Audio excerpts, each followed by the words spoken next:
চীন তৈরি করল কৃত্রিম সূর্য। এদিন চীন পরীক্ষা করে তাদের কৃত্রিম সূর্যের। চীনের বৈজ্ঞানিকরা জানায় তারা সফল হয়েছে কৃত্রিম সূর্যের পরীক্ষায়। ফিউশন রিয়েক্টর তৈরি করেছে। কিভাবে কাজ করছে এই কৃত্রিম সূর্য তা জানায়নি চীন, কিন্তু বৈজ্ঞানিকদের মতে একটি রিয়েক্টরের মধ্যে হাইড্রোজেন ও হিলিয়ামকে আইসোটোপ ব্যবহার করে তৈরি করেছে কৃত্রিম সূর্য।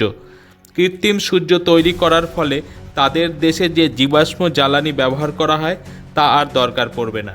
এই কৃত্রিম সূর্যের মাধ্যমে ইলেকট্রিক তৈরি করে যাবে, ফলে পরিবেশ দূষণ কমে যাবে। সূর্যের থেকে বেশি শক্তি উৎপন্ন করছে বলে জানায় চীনা বৈজ্ঞানিকরা। চীন একাই এই দৌড়ে অংশগ্রহণ করেছে তা নয়, আমেরিকা, জাপান, ভারত, ইংল্যান্ড এবং 32টি আরও দেশ একসঙ্গে মিলে কৃত্রিম সূর্যের ওপর কাজ করছে। Bureau report, Kolkata. এ বিষয়ে আরও জানতে কলকাতা সমাচার চ্যানেলটি লাইক করুন, সাবস্ক্রাইব করুন ও বেল আইকনটি প্রেস করুন।